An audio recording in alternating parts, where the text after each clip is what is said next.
Hello, Internet. Welcome to the show. Thank you for joining us. Is that me? Yeah, that's you. Oh, okay. The Utah Jazz have some exciting young players. Let's go ahead and talk about them. In Major League Baseball, Blake Snell is finally signed with a team. Let's go ahead and break it down. Trevor Bauer is pitching for another team in Mexico. Let's revisit Trevor Bauer. And the Anaheim and the Oakland A's have a Dodger problem.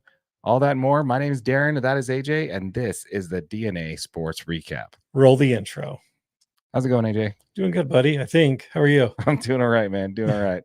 All right. Well, first of all, we're gonna cover. Thank you. We're gonna be doing this show a little earlier this week, so I don't expect too many people to be joining the live stream here. So we're gonna treat this as kind of like a standard recording. Standard recording from back in the day. So let's go ahead. Oh, we actually do have someone jumping in to the live stream. Awesome. We're gonna go ahead and put on the comments there.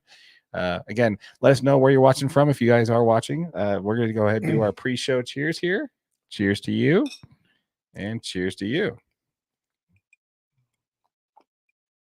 You losing your voice a little bit there, AJ? That's what I was just thinking. It was sounding like it, wasn't it? Yeah.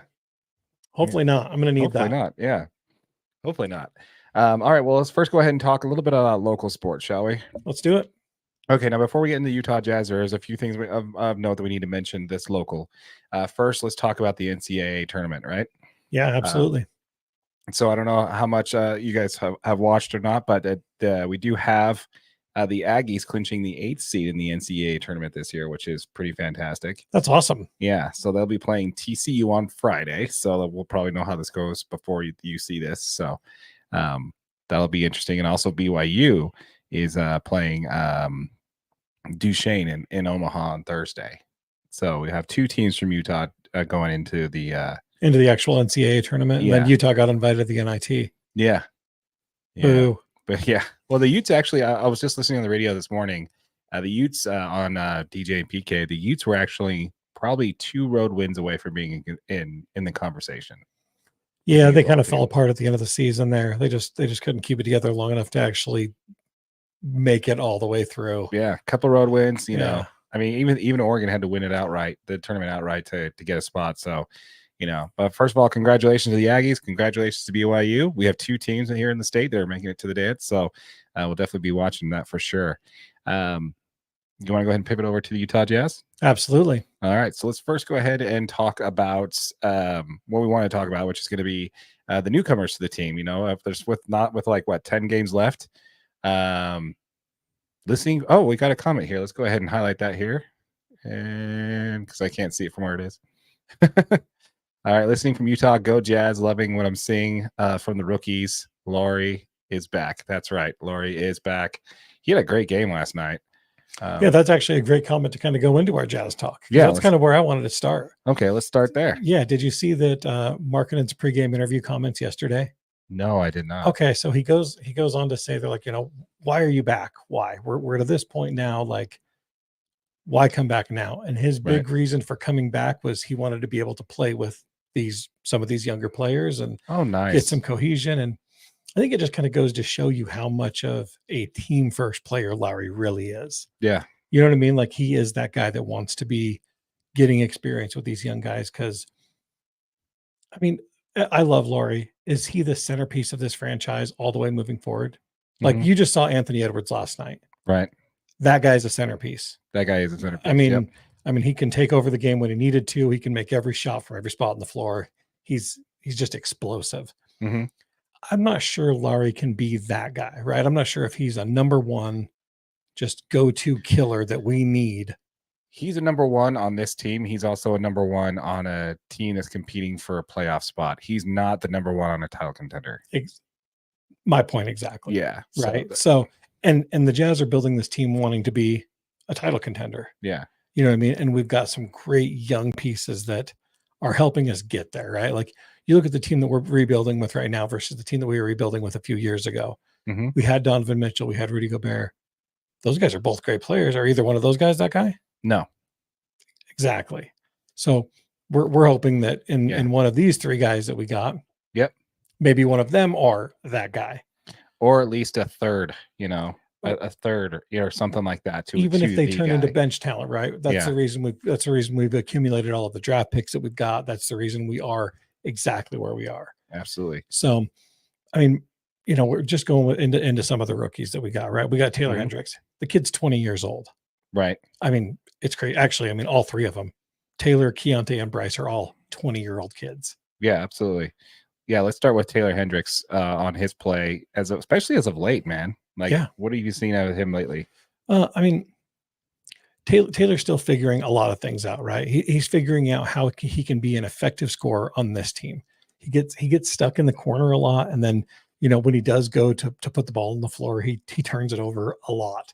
Right. I mean, he's shooting 32% from three, which is actually not a bad number considering he took a lot of really bad looks when he first started, right? So it's easy to kind of get it. He doesn't have a ton of attempts from three, so 32% is really not bad considering where he started taking a ton of really efficient attempts. But his defense, man, I mean, his defense, it's a thing of beauty. You see flashes on the offensive side though. Like there's a couple times where he faked the corner three and he went in and he got fouled for the N1 and he finished. Like I see out of that guy a lot. I see a lot of potential out of that guy going forward for sure. Yeah, absolutely. And his offensive game is only going to come along, right? The game has to slow down for you as an offensive player. And I do feel like the Jazz need to do something with their offensive schemes to actually help these kids.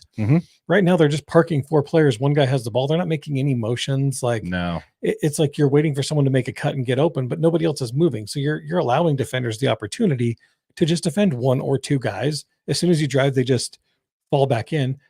This is the NBA. Everybody's fast enough to drive on a kick out shooter. You know what I mean? And all you got to do is apply a little bit of a pressure, and now it's a really less efficient shot. So the Jazz need to do something to get some of these guys some quality looks and the ability to drive the ball and kick out, because right now they're just parking guys in the corners, parking guys on the wings, and then Keontae George is up at the top dribbling the ball, waiting for somebody to move and get open. Yeah. Speaking of which, let's go ahead and pivot over to Keontae George. What have you seen out of him so far? I mean, I am such a huge fan of this kid, dude. He's shooting 34%, which is not a lot better, but I think just watching him in these last few games, you would think he's shooting a lot better than 34%. Yeah. I mean, he comes in and he's hit some big time shots in big time situations. He's, at the 25 minutes a game that he's playing, Keontae has just emerged as this player that he's becoming that calming force when he's on the floor, because he can dish the ball. He has a great eye, but I mean, his is kind of that same thing, right? Like he sees lanes really well, and he can make some of those snazzy passes into a tight spot, but without any of the other players kind of moving and creating any motions, like you can't take advantage of that, of those like really sneaky good passes. It's just a pick and roll with Collins at the top of the key, and he bails on the screen a little too early, and then tries to dive, and there's no UCLA back cuts, no nothing. There's just a whole lot of not moving on the offense. I 100% agree on that.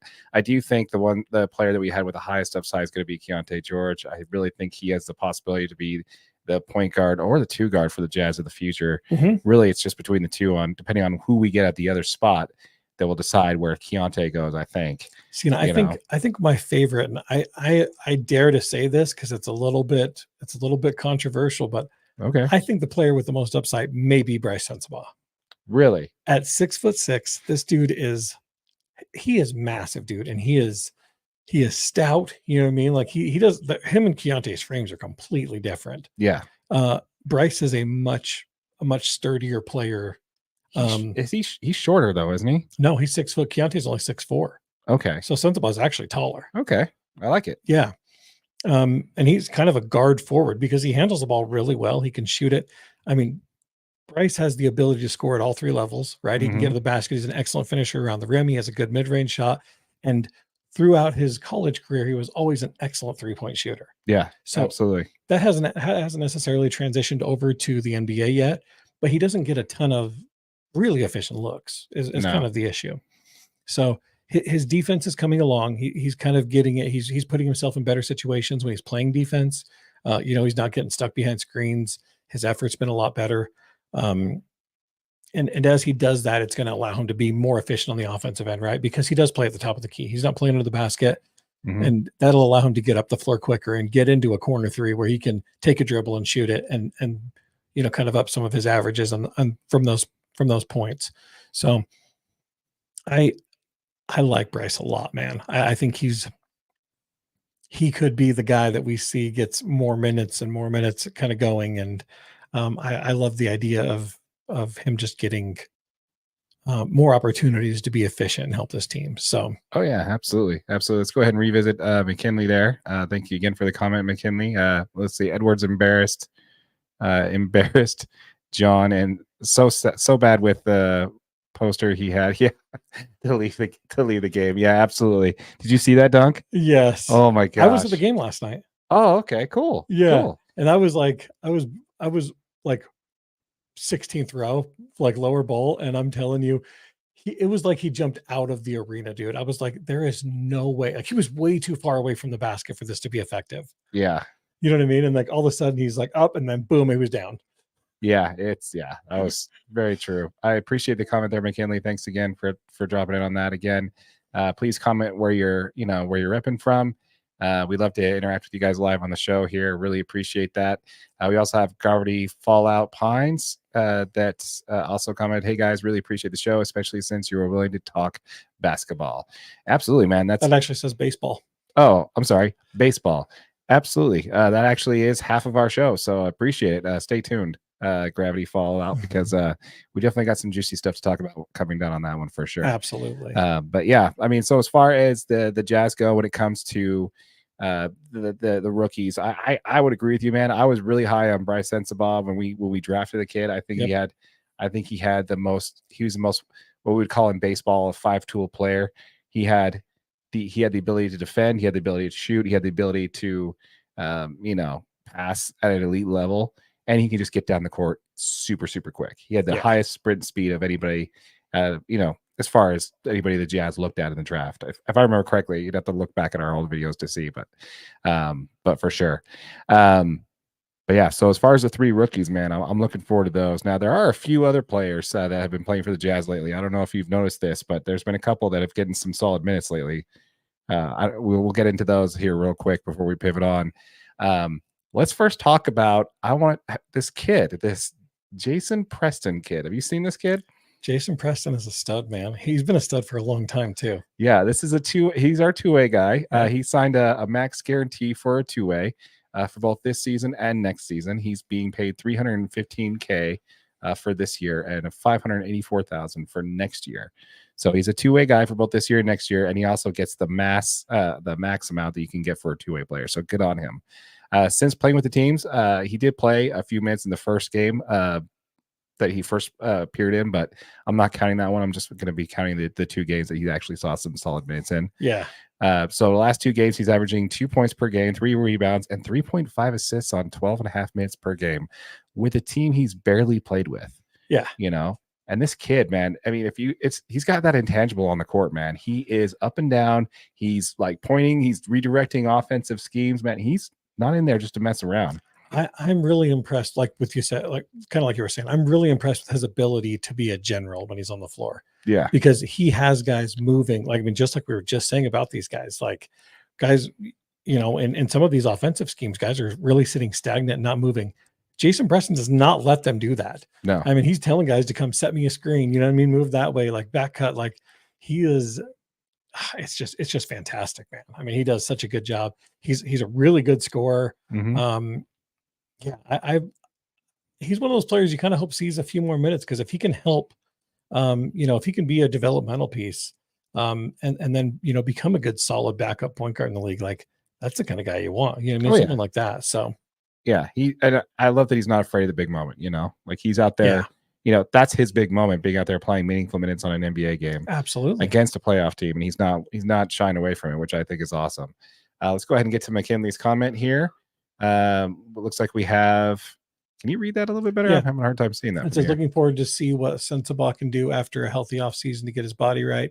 He looks good now, even though it's coming off a major injury. Oh, okay. Yeah. So, yes, that is true. Both Sensabaugh and Hendricks were hurt. In the beginning of the year, so they didn't really get the development that Keontae got. So that's definitely true. Definitely worth mentioning for sure. I'm looking forward to see what they do in the offseason. Absolutely. So we talked a little bit about Jason Preston. Now here's a player that's been with the team all year. He's not a newcomer, but he's been in the G League most of the year, and that's Johnny Juzang, man. Did you see this guy's play against Atlanta? I have actually been a huge Johnny Juzang fan since they drafted him.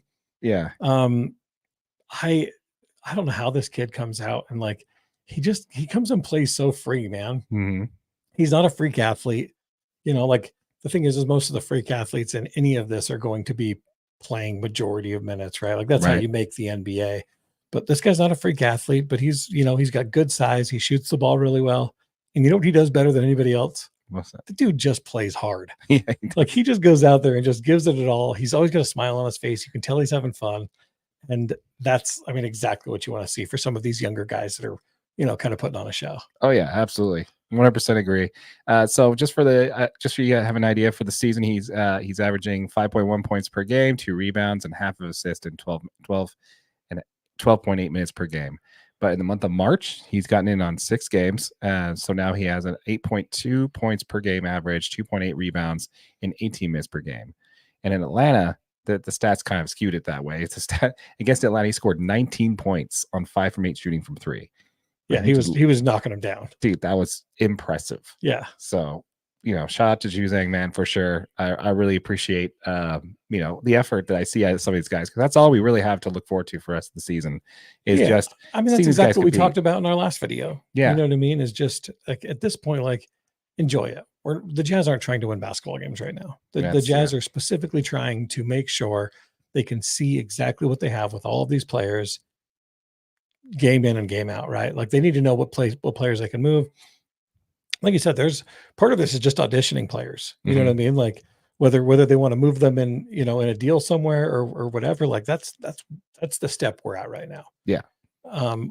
We have not been officially eliminated from playoff contention, for the record.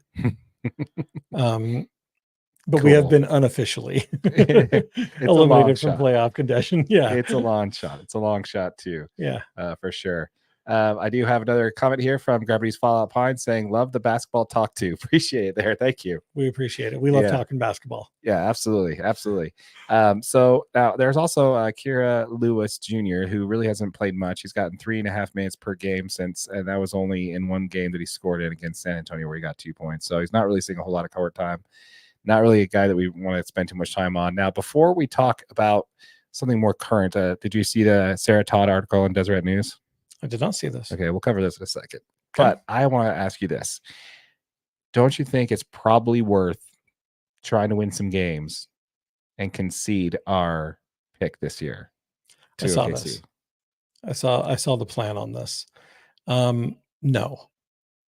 Is there somebody in this draft class that's worth that you think that the Jazz see is worth holding on to a top 10 pick for? I think the Jazz would rather. I think the Jazz want to get back to competing versus trying to go all in. I don't see the Jazz. I don't think they want to have another losing year next year. I would agree with that, but I would also agree that conceding the draft pick this year would be better than going next year when there's a better draft class. All things Cooper considered. Flag, etc. All those guys. I mean, there's a few really talented guys that are still in high school. Yeah, so that's where I'm saying. I would say it'd probably be just justifiable just to dump the pick this time, get it over with, versus sacrificing in one of the next 2 years where it's actually a good player. I agree. I don't think it's worth I want them to compete sooner rather than later, but I also do know that unless something falls into Danny Ainge's lap, this plan is a slow play. Yeah. It's not like, oh, we're going to compete next year. Right. Unless freaking Paul Pierce, Anthony Garnett type deal falls in his lap again, I don't know if he's got the pieces to move. You know what I mean? Like I don't see him moving Lowry, Keontae, Colin in a trade for 3 future Hall of Famers in the middle of their prime. Well, close to the end of their prime. I think he'd do it. He'd trade his mother for that. Or Danny. No, you might be right. He might I'm do sorry, it, man. but But no, I agree. I think the likelihood is not likely. But let us know, folks, what you think. Let us know in the comments there if you think, which way you think. Do you think the Jazz should concede this pick because the draft is not really looking all that hot, or do you want to stay the course, finish this season out, with maybe one more win or so, and get the bottom, keep our pick, and kind of go from there? Let us know what you think. Again, on top of that, though, I do want to pivot to one last thing on the Jazz here. So Sarah Todd posted an article, and she said in the art, this was with Deseret News, and in the article, she says, "I'm not going to beat around the bush here. It is very likely that this is Clarkson's last season with the Utah Jazz. With the direction the team is headed and the structure of Clarkson's contract, it seems inevitable that Jazz will look to trade him this offseason. So reflecting on the time Clarkson has spent in Utah is important and necessary." So I've heard a lot of chatter about this on the national media that the Jazz would probably move his contract this offseason, and that with the type of where he's at his career, that he might want to be with a contender. Before we get into Clarkson's response here, I want to hear your take on that. Do you think that's a possibility that the Jazz would move Clarkson in this offseason? absolutely, and I think they owe it to him. Really? Absolutely. Jordan was with us through, when we had really, really good basketball teams. Mm-hmm. Yeah, Jordan played in some of those times where he was sixth man of the year, where he was playing. He's always been the streaky player that we love. He's all over the place, but one of my favorite Jazz men ever, Jordan Clarkson, will be, because he has hit so many shots when you needed one.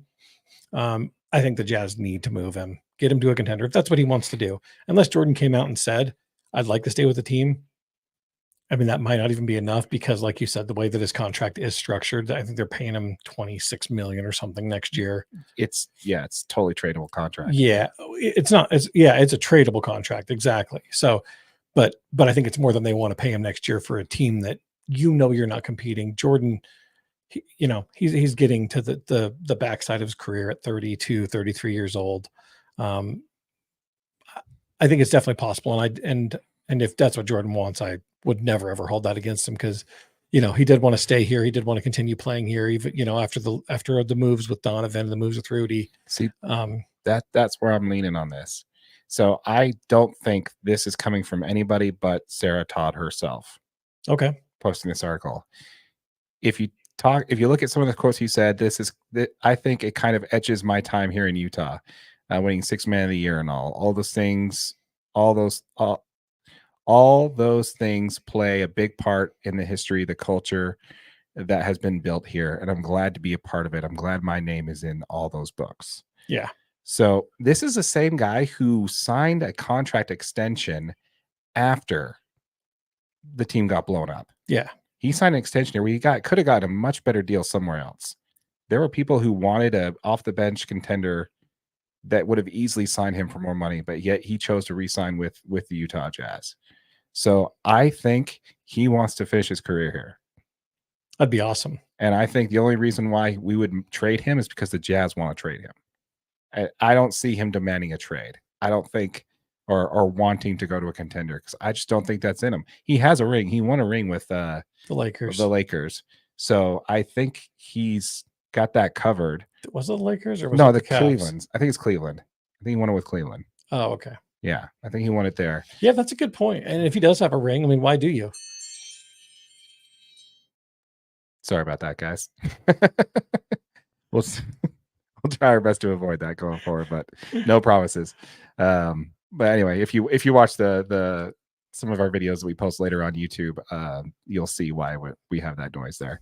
But anyway, so yeah, I don't know. I think this is a good article because it does talk about the fact that if he does want to go, it's, be sure to check it out. It's on Deseret News. It's by Sarah Todd. She does great work. But yeah, I think that this is not coming from anybody except for the national media making influence on a local person who knows this situation well. But I think she's misreading a little bit. I don't think that he wants to go anywhere. I think if he does go anywhere, he wants to play out his contract. I think that's it. That's my take. I'm all good for Jordan staying here.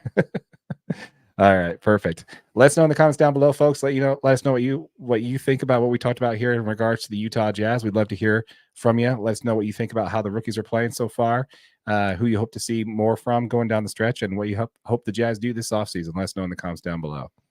Absolutely. And if you're watching, or if you're listening on one of the, what is my line there? I can't actually exactly remember that. We switched back and forth a couple times. Yeah, we did. Let's start by saying, if you have not yet, please subscribe to the channel, hit that like button, hit that subscribe button, hit that notification bell. It really helps out the channel and helps push us out to the algorithm. We deeply appreciate it. We were on the grind to 1,000 subscribers. For those of you who are not subscribed to the channel, once we hit 1,000 subscribers, we're going to give the first $500 that we earn in AdSense revenue back to our subscribers. 5 subscribers will each earn $100 from us, just as a way of saying thank you for your support of the channel. Yep. And if you're watching on YouTube on one of our short videos, there should be a link over there to all of this type of content. Absolutely. And if you are watching our short videos and you want to see the full episode of what we talked about today, a link to our podcast will be on that side right over there. All right. So you want to go ahead and pivot over to Major League Baseball? Let's do it. All right. I'm going to go ahead and change the color. Click it. Click it. Click it. Can you do it? You can do it. It's the middle one, right? Yeah. Let's go. You did it. Green. We'll go green. You did it. All right. Did it there. Great work, Darren. For those of you who are watching live in the stream, it helps at editing that we can change the color in the background. So yes, it does. It makes it a little bit easier. That'll save you 4 minutes. That's exactly. Try to scroll back and forth, figuring out where the stop is for sure. All right, so let's go ahead and talk a little bit about Major League Baseball. First of all, in exactly 6 hours, this season officially starts. In 6 hours? Yes. South Korea, the San Diego Padres are taking on the Los Angeles Dodgers in the Seoul series in South Korea. Are you going to be watching? No. I need you to be awake and watching. I probably will catch the end of the game because I'll be getting up at around 4 a.m. to start my day there. So I'll probably catch the end of it. Not me. I'm going to be asleep. Yeah. So it's going to be fun. We're playing 2 games in South Korea. It's been fun watching the exhibition games that they've been playing so far out there. It's been really interesting because they just do baseball differently there, man. They got cheerleaders on both sides of the dugouts. They've got a drum. They're just banging on. They're doing cheers. They just do it completely different. In in the halftime, in timeouts of the Jazz where they run on the court and do something. Yeah. They do that in Korean baseball between inning changes. See, that's freaking awesome. Yeah. They do baseball a little differently than we do around here, and I think they do it a little bit better for sure. But let's go ahead and talk a little bit about baseball here. And we need to cover this before we jump into baseball. McKinley did drop another comment there that said, "I think Clarkson has a ring." I don't think Clarkson has a ring. I don't think Clarkson has a ring. Okay, we need to sit a little closer to our monitor, or bring our monitor a little closer to us, because I have a hard time reading that from over here. And I have LASIK. I think he did get a ring, though. I could be wrong. But he's going to look that up. But let's go ahead and let's go ahead and pivot on over. Actually, you want to check before we move on? He does not. He does not. Nice job, McKinley. Nice catch. I thought he won a ring with no, he was part of the trade, wasn't he? To bring LeBron to Cleveland. So he went from because he was with the Lakers 14-15 and then 17-18. He was with the Cavs in 17 and 18, and then he's been with the Jazz ever since. Yeah, you're right. You're right. No, he doesn't have a ring. Okay, well, it's crazy. He's been on pieces that moved that teams won rings right after. Ooh, that's tough. Yeah, that's tough. Nice catch there, McKinley. You're right. Yep, great work. Great work. All right, so let's go ahead and pivot on over to a little bit about Major League Baseball. So now, again, the Seoul series that's going on and starting in about 6 hours here. I'm not going to be watching it, so I may catch the end of it. But it's going to be interesting to see the first 2 games that matter being played a week before opening day. So it's kind of interesting. We got Blake Snell going against not Blake Snell. We will talk about Blake Snell. But you have Yu Darvish going against Tyler Glasnow, and then you have Musgrove against Yamamoto, I think is the pitching matchup there. Anyway, I like to call him Musgrave because it always Musgrave. The Musgrave autocorrect. Yeah, that's great. That's great. Let's see here. We do got a comment though, since we're in baseball. Let's go ahead and talk about that there. Let's go ahead and hit the comment there. This is from Tammy Price. Go Dodgers. That's right. The Dodgers are playing this series, and they're playing the Padres, which I believe is going to finish 4th in division after what we talk about. So Absolutely, go Dodgers. Thanks for the comment, Tammy. Thank you for the comment. Appreciate it. All right, let's go ahead and pivot over to a little bit. Let's not bury the lead here. Let's talk about Blake Snell. Blake Snell has signed a contract. It has been, we've been talking about him being one of the Boris clients that hasn't signed since God knows how long. Yeah. So it's been a while. I mean, you think we're a month into spring training and Blake Snell was not playing. Yeah. So did you see the contract there? You saw it? Yeah. So, I mean, reigning Cy Young Award winner Blake Snell has officially signed his free agent offer. 2 years, $62 million deal with the San Francisco Giants. This deal does include an opt-out in the first year. So, of course, Scott Boras says it's a win. Of course. Even though this is significantly lower than everybody thought Blake Snell would get on the free agent market. Yeah, let's go into that. First thing I want to touch on, though, is the contract itself. So he does have 2 signing bonuses for each year, of course, with the salary going to be dependent on that. Both those salaries are not going to be paid out till January of 2026. That's 2 seasons away. Yeah. You know what that is? That's deferred payments. Oh, that's illegal. The Giants are ruining baseball, folks. Oh, that's it. That's done it. here. Call the commissioner. We're done here. Turn this off. We're done here. Yeah. Hey, if the Dodgers can't do it, then neither can the Giants. All right. Deferred payments. We're not having it. Yeah, not everybody had the choice to just defer payments to Shohei. Apparently the Giants did. They offer the same contract. So, but yeah, I definitely want to talk about that. So we'll talk about that a little bit more. But we'll talk about the Giants here in just a minute. But Snell, he did turn down a 6-year, $150 million contract to go to the Yankees because they were wanting a $200+ million contract. So, I mean, he is getting an annual AAV of $31 million with the Giants, and the one that he turned down was $25 million a year. But he turned down a guaranteed $150 million for a guaranteed 62. You know the funniest part about this? He has flexibility, but you know what flexibility isn't? What's that? Money. Exactly. Flexibility is not money. I mean, he may make more over the next 2 years. He may make more the third year or the 4th year. But this player is 31 years old. Do you really think on the 4th and 5th year he's going to make more than $25 million a contract? No, sir. He's already 31 years old. 2 years from now, he's 33. You think anybody's going to sign that guy to a 3-year contract worth more than? It's not happening. You know, his shot to sign a deal was this year. Yeah. And he's never going to be better than he was this year. And he's never going to be younger than he was this year. Yeah. He won the Cy Young. There's nothing he can do this year that's going to be better than he did last year. And he didn't lock down a contract. Now, yes, a bunch of teams didn't have a regional sport network, so they weren't really, buying this offseason. Right. So that might return things a little bit to normal. But yeah, dude, that's not good.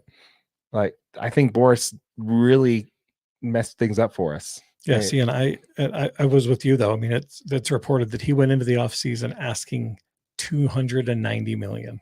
$290 million of 7-year, and turned down a 6-year, $150 million deal from the Yankees. Yeah, and I heard when the market heated back up for Blake Snell, the Yankees pulled their offer. They're like, yeah, nope. Yeah, you had your shot with us. Sorry. So yeah, I don't know, man. I think this is a massive overstep by Scott Boras. He did not. I think this is going to be the year that. I mean, obviously Scott Boras isn't hurting, right? So yeah, he's one of the elite agents out there. But I really think this is the year that his players really got hosed. I think this is the year that shows that you can be with Scott Boras and you're still just another player on the market, though. Exactly. You know what I mean? It kind of brings all of those players back to reality. Like, just because you're signed with Scott does not mean that you're getting top dollar in every single market, because these guys all missed out on valuable time, right? These guys all missed a whole month of free of preseason spring training games that they could get experience. They could start building, some relationships with teammates to make being in those situations that much more enjoyable. And they missed that because Boras is too busy arguing with them. And didn't what's his name? Zach Wheeler with the Phillies. Didn't he sign an extension that was more money than what Snell got? Yeah, I think so. Or at least the same value, but a longer pretty contract. Close. Yeah. Do you need power? I do, but the power's over there. Oh, so I got long enough. 10%. We should be good. Okay. We may not be. Don't talk so much. But yeah, so as far as that goes, yeah, I think he royally messed up there for sure. Now, as far as Blake Snell, he's going to have a good year with the Giants. I think the Giants, let's talk about them. Let's talk about their offseason. Now, obviously, they missed out on Ohtani and Yamamoto. They went big on both of those players. They also went big on Judge last year, Arson Judge, for those of you who know, you know. And they kept on going all in on these players, and they kept missing out. So I definitely want to talk about how they quietly had an awesome offseason this year. The Giants did? The Giants had an awesome offseason. Before we do that, let's go ahead and hit some of these here. We got the first one here for Gravity Fallout Pines. He says, I am from the Bay Area, just moved to Cache Valley 2 years ago. Actually heard an interesting interview from the A's president, Dave Kaval. Is that right? Kaval?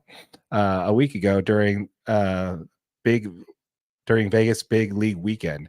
We're actually going to talk about that. We're going to talk about Big League Weekend here in a minute. He goes on to say there, he asked if the A's would play. Where will the A's play in 2025? And he said currently taking. They're currently talking to Oakland, SLC, and Sacramento. Sacramento was thrown in, almost not mentioned. Almost not mentioned. Okay, interesting. Okay. And then he said, what's interesting about that is that Oakland will only extend their lease if they're guaranteed an expansion team, which MLB would never agree to. Yes. If you watch one of our previous episodes, you'd see that we talked about that in detail about their demands and how it's probably not going to happen. If I'm betting, I think SLC ends up with actually bringing their destination 2025 for at least 3 years. I love that idea. I do too. Yeah, bring it. You're also putting a link in there for us on that as well. So appreciate that. Thank you, Gravity Fallout Pines. Yeah, we're going to talk about Big League Vegas and how that went down for sure, because that's part of what I want to talk about here in a minute. But yeah, so as far as the Giants had this offseason, by the way, guys, just killing in the comments, man. Really appreciate it. Thank you, that's awesome. Awesome. That makes the show that much more fun, really. Yeah, exactly. So keep it coming. But yeah, so let's talk about the Giants offseason. They signed Jung-Hoo Lee, which is one of the nicest dudes you'll ever meet in your life. As far as, have you heard some of his interviews? No. The guy's just a class act, man. I'm really looking forward to watching this guy play. They also signed Robbie Ray, Jordan Hicks, Jorge Soler, who hit 36 bombs last year. And, oh, by the way, what we covered last week, they added Matt Chapman. Right. So that is quite an offseason right there alone, before you even talk about Blake Snell. And so now you add Blake Snell. Here's their the rotation eventually. You got Logan Webb as their ace, Blake Snell, Robbie Ray, Jordan Hicks, Kyle Harrison, and Alex Cobb. Now, Robbie Ray and Alex Cobb are both hurt to start the season, but that is a juggernaut of that's pretty impressive rotation. Yeah, absolutely. You know, that's pretty cool. I mean, Logan Webb, he had really quietly too. Yeah. Like just really quietly kind of added all these guys like one at a time. They didn't stay in the headlines. They didn't push to get Ohtani. Like, well, it's just that you only focus on their misses. And when they signed Jung-Hoo Lee, you're like, okay, well, that's the consolation prize. I'm not getting Ohtani or Belly, right? So, you know, dude, that's brilliant, man. I think they did a great job there. Logan Webb has a 3.25 ERA and 194 strikeouts last year. Robbie Ray won a Cy Young, you know, previously. And obviously, you know, Blake Snell, he's won 2 Cy Youngs. So, yeah, I think they just had a great offseason. And I honestly think that the Giants are going to be competing for an NL wildcard this year. I mean, the National League West is going to be the most stacked division. You're going to have the Dodgers, obviously. Then you're also going to have the Arizona Diamondbacks, who were in the World Series last year. Yeah, absolutely. Then you're going to have the Giants, you know, who just have this juggernaut of a team all of a sudden. And then you also have the Padres, who still have a pretty decent squad down there. We do remember the Padres. We do. They are in California. We do remember. We appreciate it. But yeah, I think they're going to have a pretty good chance of making an NL wild card this year. What do you think? I totally agree. Yeah, I didn't realize they'd kind of made some of these sneaky moves, man. All of them kind of under the radar, and now they're they might be primed to actually make some noise in that division for sure. Yeah, I mean, I see them winning I see them getting 90+ wins. Yeah, you know, I mean, whoever wins, which is a good season. Yeah, it's a good season. Yeah, whoever wins the AL, the National League East and the National League Central, those are probably going to be the only 2 teams making it out of the National League. Everybody else is going to be in the National League West. Right. So I don't know. We'll see how that happens. But anyway, let's go ahead and move on over let's talk about now. This is going to be the second week in a row we're talking about this subject here. So we do want something did come out last week that I wanted to retouch on. Trevor Bauer, man. Yes. We need to talk about him again this week. So we did cover his minor league play against the Dodgers minor league team there at Camelback Ranch on the B field there, and thought he did well. I mean, he shoved. He pretty much dominated those players there. Yeah, and these are some of the Dodgers' best minor league prospects: Andy Pages, Diego Cartaya. These are some guys that are going to be big leaguers in a couple of years for sure. Mm-hmm. And he was also, dude, he's hitting 99 on the gun, man. That's impressive. Yeah. Because he didn't throw that hard before he left, did he? No, he like 94, 96. So he's actually gained some strength, throwing a little bit harder than he was before. Yeah. So which is really good. But here's the problem for Trevor Bauer. He's still Trevor Bauer. He's still Trevor Bauer, man. That's all there is to it. I mean, the issue is if you watched his YouTube channel, and keep in mind, I'm a guy who, yes, he served his suspension. There are players that have done some stuff that are still in the league. So I do think that Trevor Bauer deserves, with as well of a player as he is, he deserves a second shot in the league, I think, in my opinion. Allegedly, in my opinion, I think he deserves a second. Allegedly. Let us know in the comments what you guys think about Trevor Bauer. Yeah. I do believe that he, deserves a chance to play again. Because there are players that, have done worse that are caught on camera and are playing and are loved by their franchise. So, right. And did you hear this? Diego Herman, is it Diego? Diego Herman, the Yankees there, the guy that threw the perfect game last year and then got suspended for domestic violence and then got kicked out for the rest of the year. We did a story on that one too. Yeah, he just signed a year contract with, I believe, the Angels. I'm not sure which team, but he just got a contract for $1 million for a year. And yet Trevor Bauer is not even being considered. Can't even sign a vet min deal. No, which we talked about last year, that it's not truly a vet min deal that he wants. Correct. But anyway, so here's the problem. So he posted a review of his outing on his channel. And here's the problem with it. He's basically acting like he was above the competition out there. He realized there was no scouts from any major league team. None of the Dodgers front office was there. No scouts from any major league team was out there to watch him. He was basically acting like he was above the level of competition, which he clearly was, but that's not the point. It's this stuff that's keeping him off a roster. What he did was not show any respect to the players he was facing and not showing respect to the game. He was basically deciding, since there was no scouts and no personnel from any team watching me, I'm just going to have fun and put on a good show. And what I mean by that is he was doing things like he was telling the batters where he's going to throw. This. Yeah. He was gesturing the pitches, slider, and then he was asking them what he would like them to throw him. It's like, hey, what would you like me to throw? And then he even let a fan pick pitches that he was going to throw, kind of making a mockery of the whole thing. That is why he's not on a roster right now. It is, but I think I see his point on this though.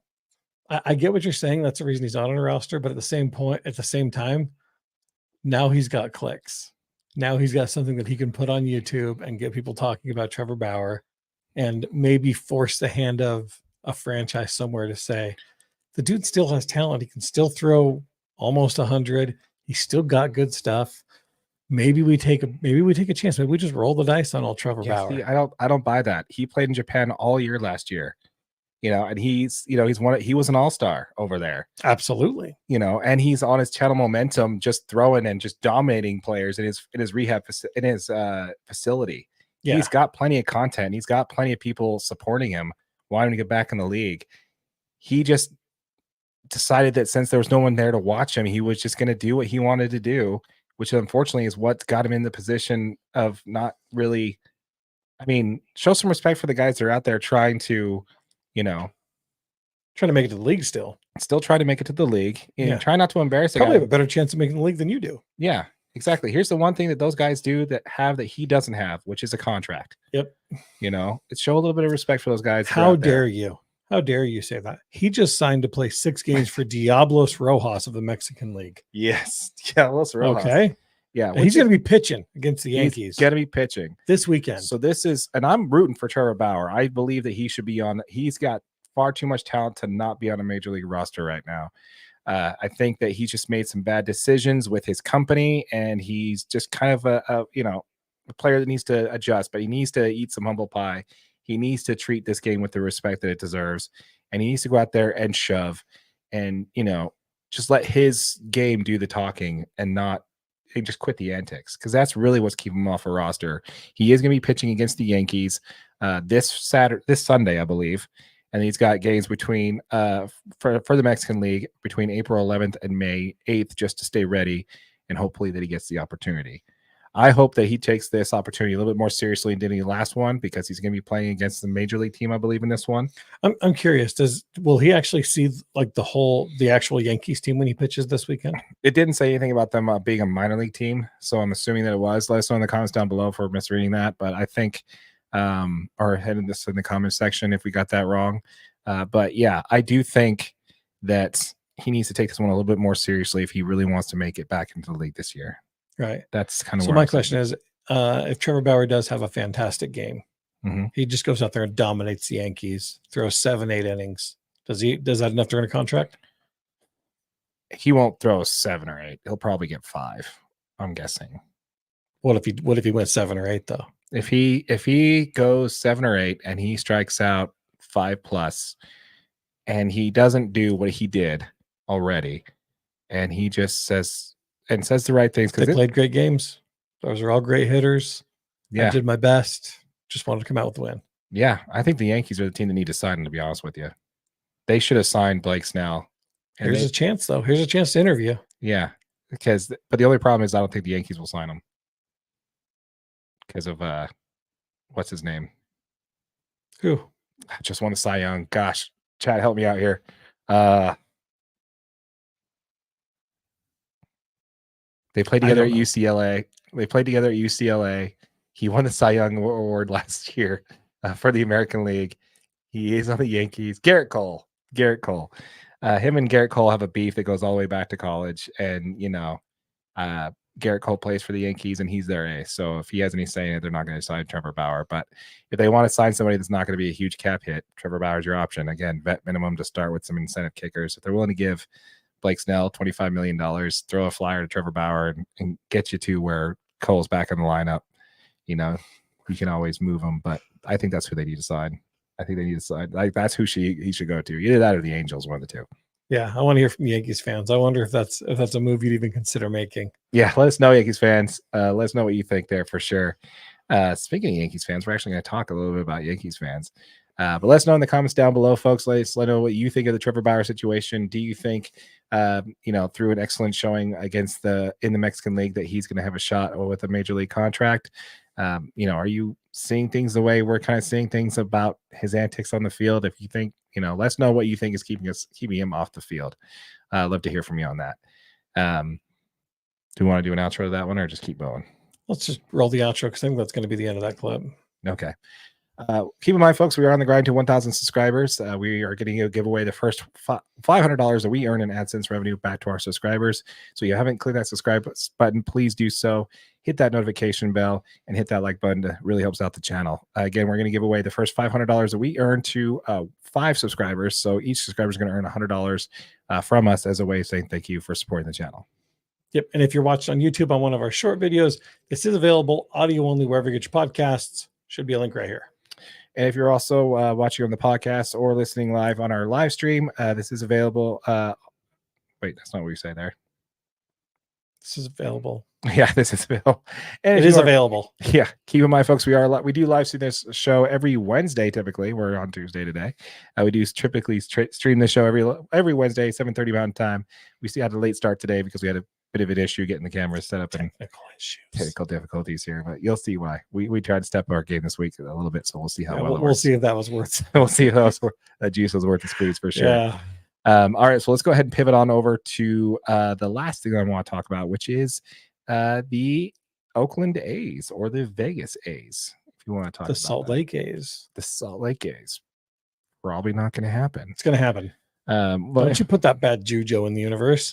Dude, I would prefer that the Dodgers. I prefer that the A's don't come to Salt Lake. Because, I prefer the Dodgers don't come to Salt Lake. Yeah, well, that's probably that's probably something you don't want. But the reason why I think so is I think a team that's owned by Fisher that just won't spend money, that spends 3 years here, is going to kind of sour the local interest in baseball. And so when we try to get an expansion team, we're going to have nobody show up to the games. They're going to look back on how well we did with the A's, and when they're going to be putting a crappy product out on the floor, are you going to go to the games? Probably not. So I don't know. I'm kind of on the fence about it. We'll see. But we'd love to hear from you guys. Let us know what you think in the comments there. Hit us up in the chat there. Let us know what you think in regards to that. But let's talk about the A's. So the A's had a 2-day event called Big League Weekend in Vegas. This is where they had a couple of exhibition games that they were playing down there. And to say that it was a disappointment would be an understatement. Even when the local news tried to do a piece on it, they had to zoom in super tight to not show how empty that stadium was. And even then, they still had 6 or 7 empty seats in a row in that shot. There was about 9,100 in attendance for both games. 9,100. Oh, wow. Yeah, the fans actually put on their own fan fest, the unofficial fan fest, where the Oakland A's fans created their own little fan fest thing, and that thing outdrew what the A's put on in Vegas. That is hurtful. There's also a channel called Foul Territory that they also did a remote show during this festivities there, the unofficial A's one, that just basically showed where the true fans of the Oakland A's are, which are in Oakland, not in Vegas. We talked a little bit about the A's going to Vegas, but we didn't touch on the biggest issue that they have by moving to Vegas. You know what that is? I don't know. Vegas is a Dodger town. Oh, that makes sense. Yeah. So Jorge Castillo of the LA Times wrote an article about how the size of the SoCal outside of Southern California, Vegas has the strongest concentration of Dodgers fans in the country. The Dodgers actually there are actually generations of Dodgers fans that have lived in Vegas their whole lives, multiple generations, growing up as Dodgers fans. The A's wouldn't even be the second most popular baseball team in Vegas. It's actually the New York Yankees are the second most popular team in Vegas, next to the Dodgers. Sportsnet LA actually broadcasts in Vegas. That's one of the places they broadcast their regional sport network in. It's also so popular that they just announced this year that they're going to also be broadcasting a Spanish broadcast in Vegas as well. Wow. And then on top of that, guess which Major League Sports team has a store in Vegas? It's not the A's. Is it the Yankees? No, it's not the Yankees. The Dodgers. The Dodgers have a team store in Vegas. First time. So, yeah, that's the problem the A's have. They're not even going to be the most popular team in their own city. No, they're not going to Vegas. They're going to Salt Lake. And I'm going to will it into existence, Darren. The only way that happens is if Fisher sells the team to the Millers because they want to be a controlling owner. So that would be what it would have to take. Yeah, that's fine. It's not my money. Exactly. I like it. But yeah, so I mean, that's kind of a big thing that the Oakland A's need to realize is when they put on a big league weekend in Vegas, no one showed up because they're all busy watching the Dodgers playoff preseason games. Absolutely. It's actually funny. I watched a video on YouTube called oh gosh, I'll have to remember. I'll link it in the below. I'll link it in below there. But he said that if the Dodgers would have had a weekend there, they wouldn't even had to bring the major league team. They could have brought the minor league teams and some old legend players, and they would have sold out both games. It's insulting. It is a bit insulting. And on Angels fans, I'm sorry, Angels fans, but A's fans, if we want to hear from you folks, let us know in the comments down below. What do you think about the team moving to Vegas? Do you think that it's going to be worth it? Do you think you're going to get the casual fans? Is going to be enough to pack that stadium? Is the stadium even going to get built? Let us know what you think in the comments down below. We'd love to hear from you. Also, keep in mind, folks, that we are on the road to 1,000 subscribers. Once we hit that, we're going to give the first $500 that we earn in AdSense revenue back to our subscribers. 5 subscribers are each going to earn each earn $100 from us as just a way of saying thank you for your support of the channel. Yep. And if you're watching on YouTube on one of our short videos, this is available, the whole video as a podcast, wherever you get your audio only. That's right. With all that said, my name is Darren. That is AJ. And this has been the DNA Sports Recap. Till next time. Appreciate it. Now, on the to cover a few more of the comments there that we got there, let's go ahead and jump into those real quick on the live stream here. So again, we got from Gravity Fallout Pines. The Friday night game in Vegas drew 8,900. Okay, so the total they got combined was 17,900. So I appreciate that. So the reporting I had on that was wrong from the source I had there. I appreciate that. So 8,900 on the Friday night game. Saturday night was sold out. They got 17,900 combined. So that's pretty good, actually. Sure. 17,900 on 20,000 on an exhibition game, I guess. I don't know, man. I mean, Gravity Fallout. You're gonna have to let us know on that. I mean, is that a decent turnout? Let us know what you think there for sure. Let's see here. I'm a lifelong fan, 30 plus years. The fans only come to playoff games for sure. Nothing packs the Coliseum like a playoff game, and there's no playoff atmosphere like the Coliseum. There's been a few times where they've been good enough where I've been watching playoff baseball outside of just my Dodgers, and those guys, they know how to put on. They definitely know how to put on a show for sure. For sure. I love playoff baseball in the Coliseum. The stadium only holds 9,100 fans. So that's probably a sellout's good there. You probably saw the same report I did of a bunch of empty seats there. And maybe that's just, they bought them. They just didn't show up. But there was definitely several empty seats out there in the, from what I saw there. And definitely the fan support at Oakland was much better than the fan support in Vegas, but we'll see. I'm rooting for the A's, man. I hope they do well in Vegas. I really hope they do. So we'll see you there for sure. But once again, folks, thank you for joining us on the live stream here. We are doing this a little earlier than we normally do. We normally do it Wednesday nights at 7:30 Mountain Time. But again, we've got jobs, so I'm going to be preoccupied tomorrow with mine. So really appreciate Gravity Fallouts, as well as the others that commented in our live stream. Tammy Price, McKinley, Cutler, we really appreciate you guys' comments that you commented with us today. We deeply appreciate that. We look forward to chatting with you again soon. Once again, from us to you, really appreciate it, and you guys enjoy the rest of your night. Thanks, guys. Appreciate it.